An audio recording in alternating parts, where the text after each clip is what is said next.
Today we'll look at a difference between teaching and proselytizing in the Baha'i faith. This is a quote from the Universal House of Justice. It is true that Baha'u'llah lays on every Baha'i the duty to teach his faith. At the same time, however, we are forbidden to proselytize, so it is important for all believers to understand the difference between teaching and proselytizing. It is a significant difference, and in some countries where teaching a religion is permitted, but proselytizing is forbidden. The distinction is made in the law of the land. Proselytizing implies bringing undue pressure to bear upon someone to change his faith.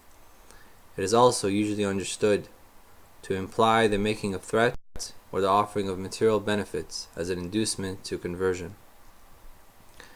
So in summary, Baha'is are obligated to teach, forbidden to proselytize, and difference between the two, according to them, is that proselytizing involves undue pressure and inducement via threats and material benefits. This Baha'i definition of proselytizing is distorted. It's conveniently distorted, and we'll look at several definitions of the word and we'll see for ourselves. According to the Merriam-Webster dictionary, as you can see, to induce, to recruit or convert. Like other dictionaries, the word proselytize does not necessarily involve coercion. It's simply an attempt to convert. That's it. Convert or attempt to convert, to try to persuade, to convert, to try to convert, to persuade, to do or join something, especially by offering an inducement. So coercion could play a role, but it doesn't necessarily have to. To try to persuade, to attempt to convert, to attempt to persuade, to convert. See? Now, one Baha'i brought the excuse that, well, back then proselytizing involved coercion. Well, here's a Webster's 1913 dictionary. So this is during the ministry of Abdul Baha. As you can see, same definition: to make converts or proselytes. Proselytes means a new convert, to convert to some religion, system, opinion, or the like. See, same shit. Now let's look at the etymology. I mean, we don't even have to, but just for the sake of the argument. So proselytize comes from the noun proselyte, meaning a new convert. And this pretty much entered the English in the 17th century, had a distinctly religious connotation, and meant simply to recruit religious converts. So when you proselytize, it meant to recruit religious converts.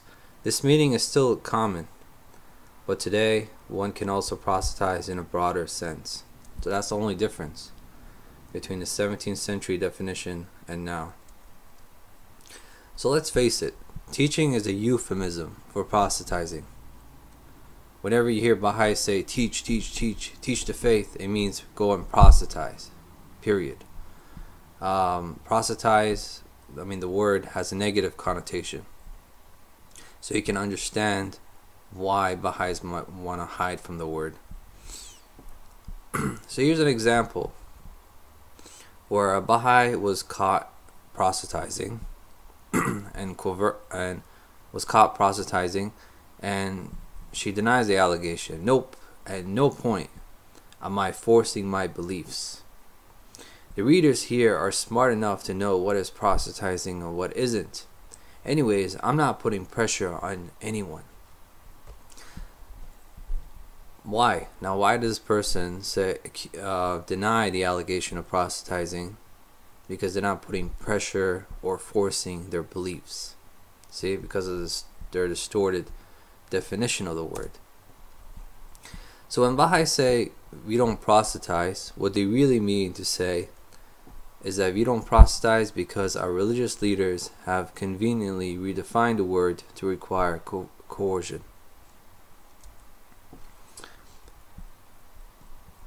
So here's a quote from Baha'i.org, the official site of the International Baha'i Community.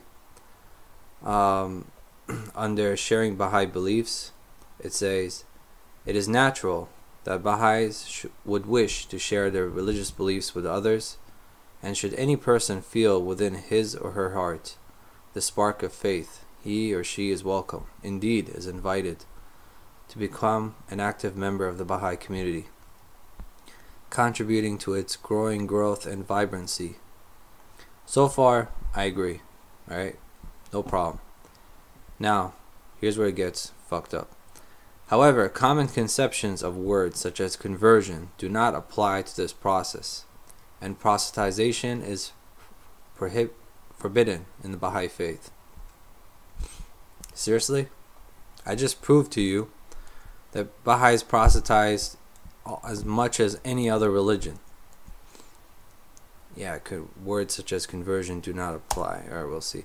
Alright, the next paragraph, it says, "In this light, when a Baha'i shares his or her beliefs with another, the act is not an attempt to convince or otherwise prove a particular point.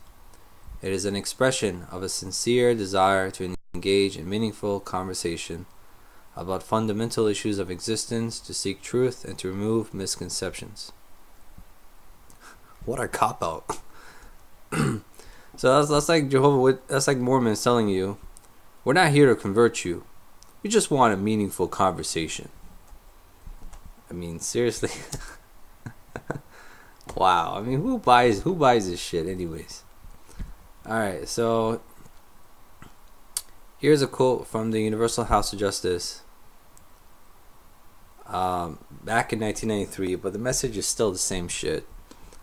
And the message sent last Ridvan drew the attention of the Baha'i world to the critical need for a massive expansion of the Baha'i community in the years immediately ahead.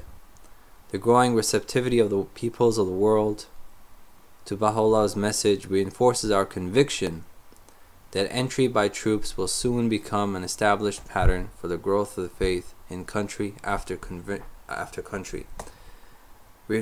They're convinced, folks, that entry by troops. Now, what does that mean, entry by troops? It literally means mass conversion. And they tell you, oh, we're not here to convert. You know, we have no desire to convert. We just want to remove misconceptions. Go fuck.